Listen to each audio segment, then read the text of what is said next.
Click online. Click online. Click online.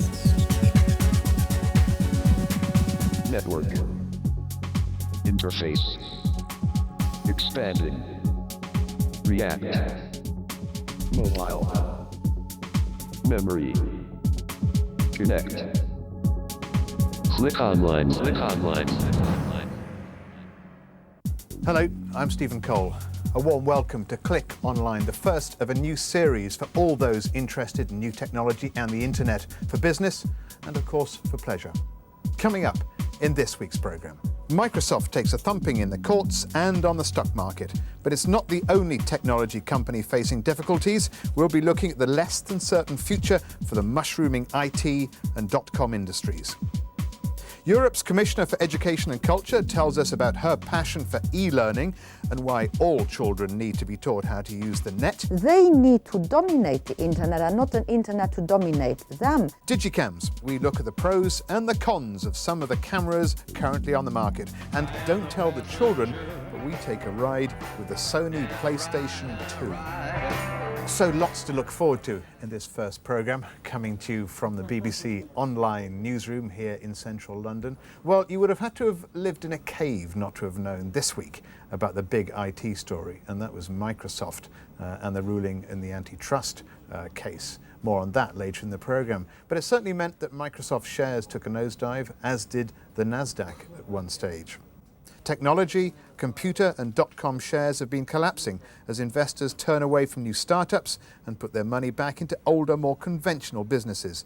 Dot-com companies have had a particularly hard time.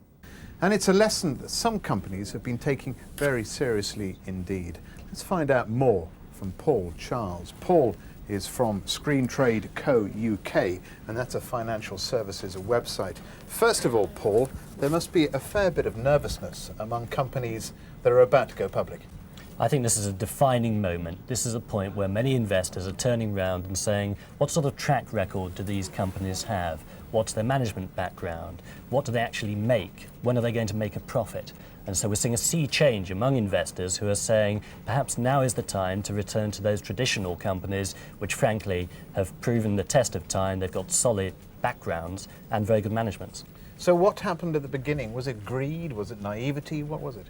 I think there's an element of that, certainly. Clearly, it's a new industry. In every industry, there's going to be good and bad. There are going to be those companies that can survive, that have enormous financial clout, and those that don't and are trying to make a quick buck. It's the quick buck companies, if you like, who are now seeing very high burn rates, as it's known in the industry. They're burning up money very fast, and they face the danger of going under because they just are running out of money, or being taken over by some of the more solid companies who do know what the business is about.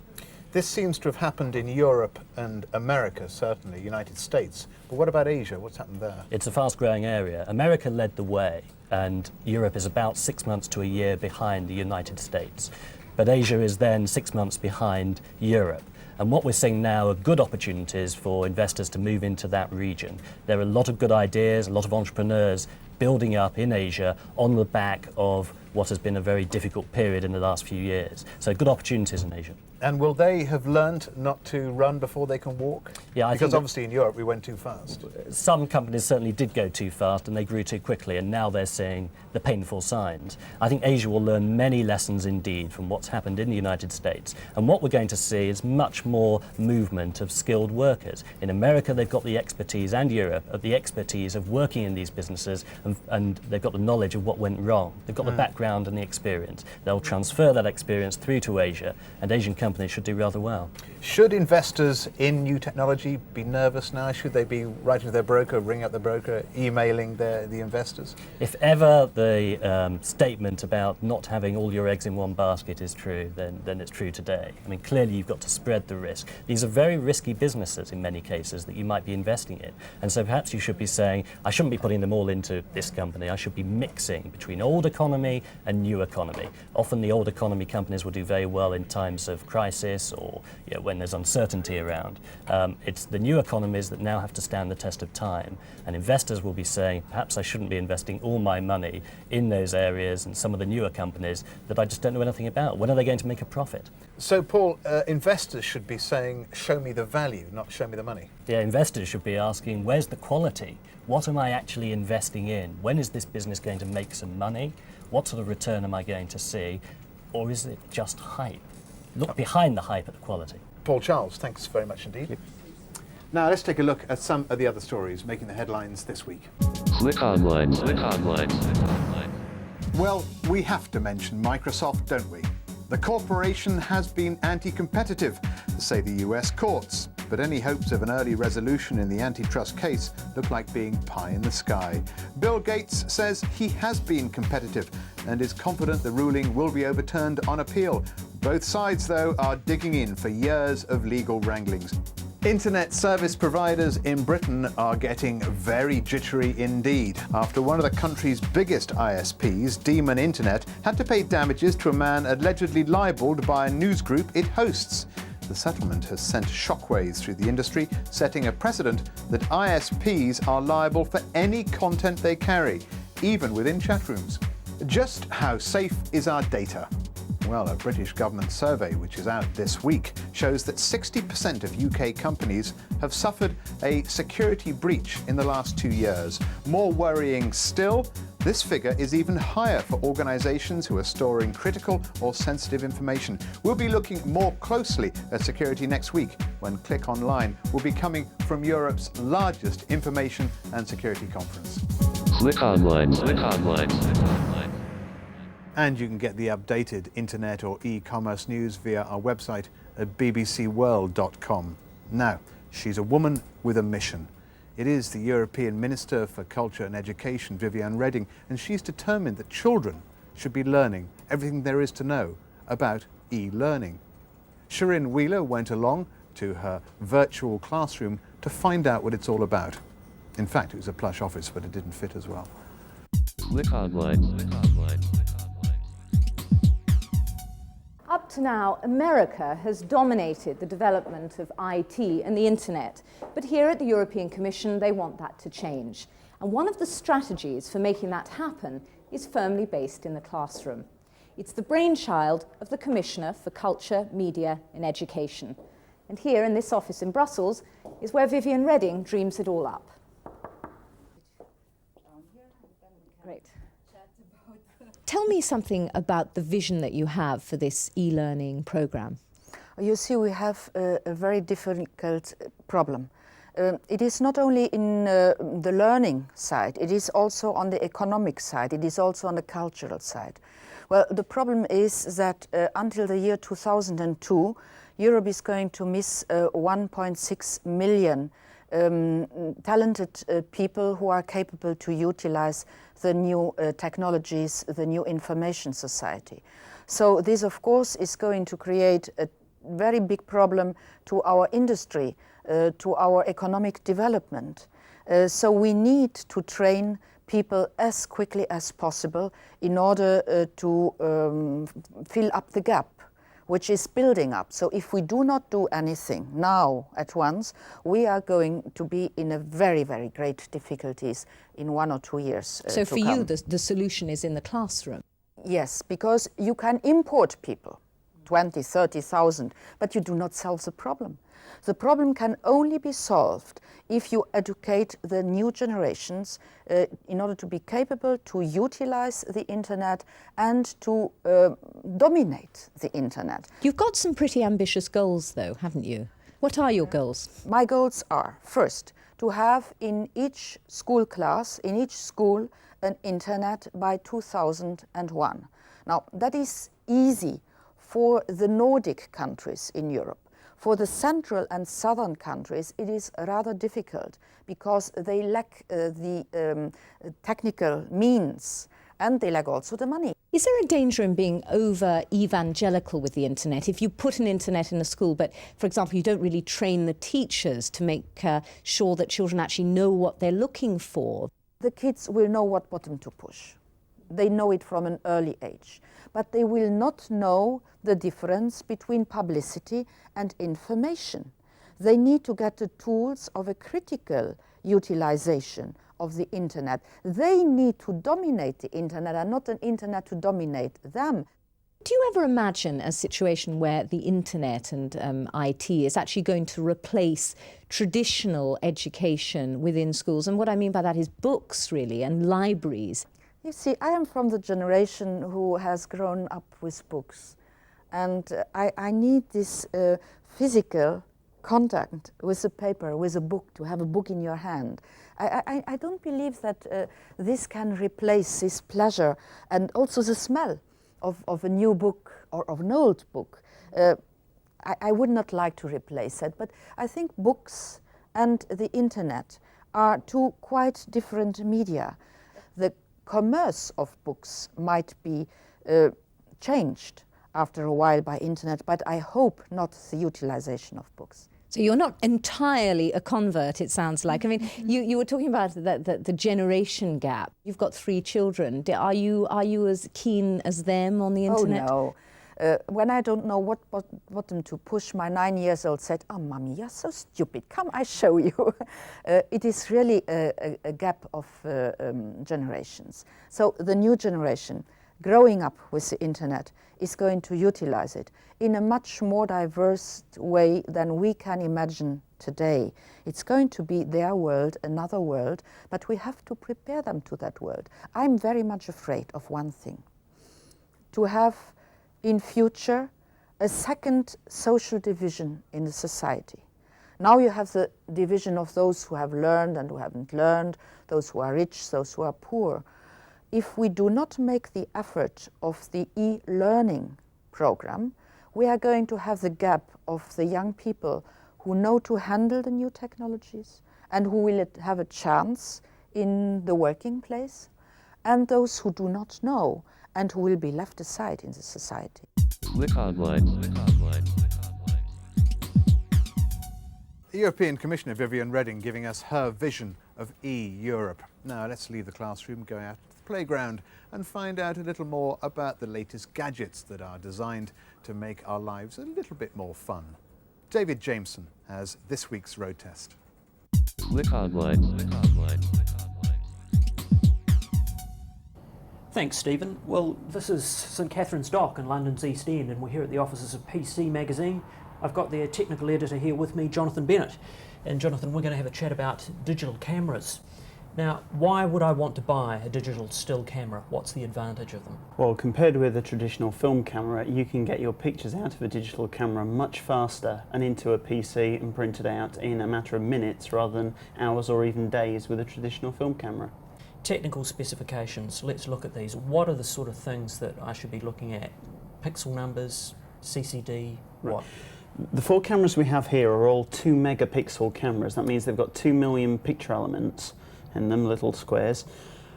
That's pretty good as far as digital cameras go at a reasonable price. It's not going to be as good as a professional film camera, but it's about as good as your standard compact camera. These have the standard features that a film camera would? Sure, I mean they're designed around the concept of a compact camera. One big difference is though, as well as having the optical viewfinder you find in a normal camera, obviously a digital camera has an LCD viewfinder which allows you to see the picture you've taken afterwards. So let's do it. How easy is the process? It's easy. I mean, I can stick this camera up to my eye, flash goes off, and there we can see there's a picture of David. Now we want to get it onto the hard drive. How do we go about that? Right. Most of the cameras have a digital connection just here. They'll come supplied with a cable. We've got the one for this camera here. Just pop it in. We can open the camera. It'll take a quick thumbnail of each of the pictures that is in the camera. Obviously the connection's not that fast, it's quite a large image. This particular camera uses a serial connection. You can get some that use a USB connection. USB is a lot faster than a standard serial connection. USB simply being plug it in and play. Exactly, it's no fuss, just plug it in, it'll work. The camera's auto-detected and the speed's 10 times faster. And the quality of the images once they're on screen? Pretty good. We can see here we've just downloaded this one. And if we take it up to 100% and use the whole screen, and for use on the web, that's certainly as large as you'd want it. But we're getting to the stage now with a digital camera where this is good enough to print out onto paper and use instead of photos that you might have previously taken to get developed. Was there any one particular camera that you preferred over the others? The whole point of a camera like this is ease of use, and this Toshiba is it. The controls are clearly labelled, it's easy to tell what they all do, it's easy to take pictures with this camera, and as we've seen, it's also easy to get the pictures from the camera onto your PC. Great, thanks very much, Jonathan. Well, there you go, a completely new way to easily move photos around the world on the internet. Back to you, Stephen. Thanks, David. You're watching Click Online. Coming up later in the programme, a different type of road test as we put the PlayStation 2 through its paces. And that's after the break. Click Online. Click Online. Click Online. Click Online. Welcome back. Let's take a look now at what's worth watching on the web. Click Online. Click Online. With me is Rob Freeman. Rob's a web producer here at BBC Online. So, Rob, what have you got for us this week? The first one is the Universal Currency Converter. It's available in 3 languages, English, French and Swedish, and you can change just about any currency into any other currency. So pick a currency. Irish punts. Let's have a look, see if we can find those. Only because I was over there recently. Oh, right. There we go. And had a great time in Dublin, I have to say. Going to what? English pounds. Going to pounds? Okay, let's have a go. This is updated every second, they claim. So there you go, there's the exchange rate. £7.64, just on 65. £7.64. For 10. For 10. Oh, I was going to say. That's a very good rate. The next one is New Media, newmedia.com.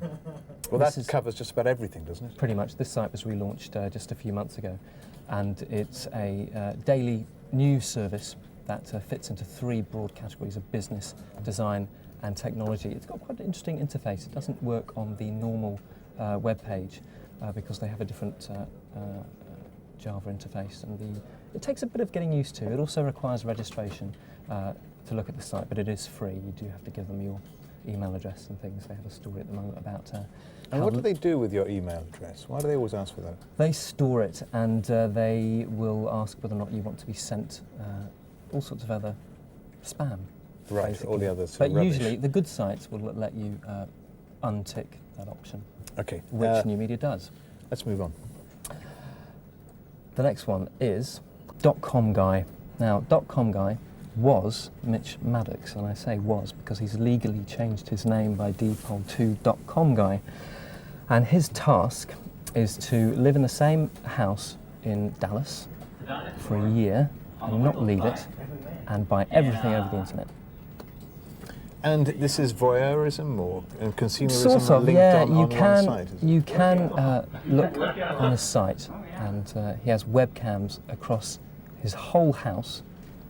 They're actually sat and they're produced by someone with lots of buttons and monitors. Let's move on straight away from .com Guy. Chili Beach. Sounds Chili all fun. Beach is the Looks more fun. Canadian version of South Park.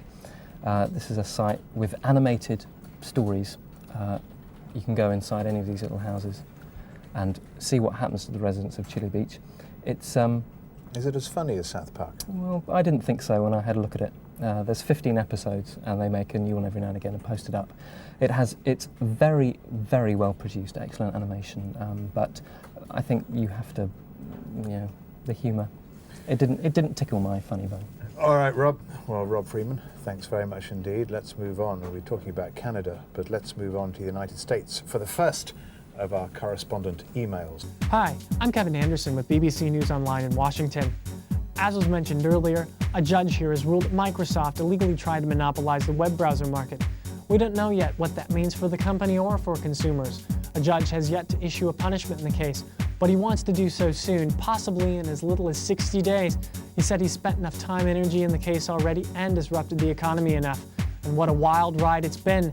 The stock market was down by as much as 500 points earlier this week. But the ruling hasn't slowed down Microsoft at all. It recently announced that it would partner with AT&T and BT to bring streaming multimedia to mobile phones. Soon you might use your mobile not just to talk to friends and to surf the net, but also to watch television and to listen to CD quality audio. Well, Microsoft isn't the first company that the government's gone after. IBM fought the government in the courts over an antitrust suit for 13 years, but Big Blue is back at the forefront of technology again. It recently announced a breakthrough to increase the capacity of hard drives by 100 times. The beauty of it is that it's so simple.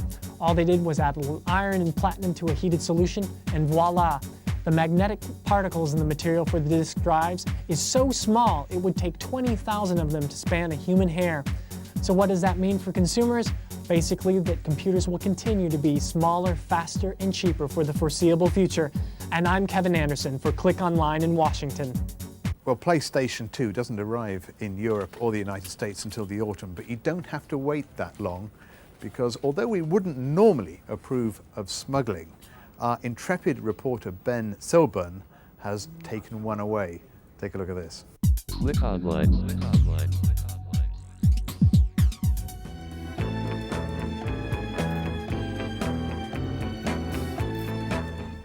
I have it here.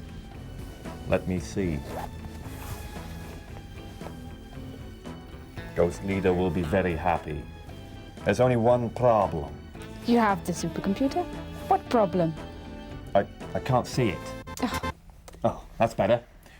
Well, here it is. The moment we've all been waiting for. We've got our hands on the hottest game property. It's the new Sony PlayStation 2. And I'm here with Catherine Shannon of official UK PlayStation magazine, who's going to take us through it. Cathy, hi. Hi, it is indeed a supercomputer, a covert operation to hand it over. It's definitely the most exciting thing that's happened in video games ever.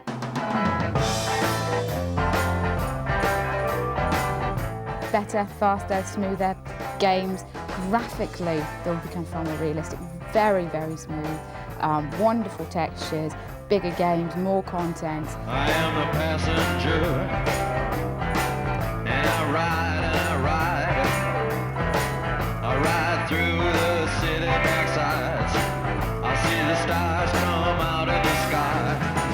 What about the controllers? We're all familiar with the familiar four shapes of Yes, buttons. there's the DualShock 2. Looks very similar to the original DualShock, but the X, circle, square, and triangle buttons have, I think it's 250 odd levels of sensitivity. So depending on how hard you press it, you'll get a different reaction within the game. I mean, they really have tweaked every inch of the machine. Oh, the passenger, how it rides. Oh, the passenger, he rides and he rides. He looks through his window. What does he see? He sees a side and hollow sky. He sees the stars come out tonight. He sees the city's ripped back sides. He sees the winding ocean drive. And everything was made for you and me. All of it was made for you and me. 'Cause it just belongs to you and me. So let's take a ride and see what's mine. It was released in Japan on the 4th of March, and it's going to be about 6 months before it comes out over here, but it's not a problem. It just means that by the time it comes here, the games will have tightened up, tweaked up the sort of problems, and we'll get all the best things first. So we'll actually be able to pick the best of the crop of games. The cream of the crop. The cream of the crop of the Japanese crop. Definitely, Right. definitely. There have been a lot of sort of games that have been perhaps rushed out slightly for its launch in Japan, and we won't be seeing those, which isn't necessarily a bad thing.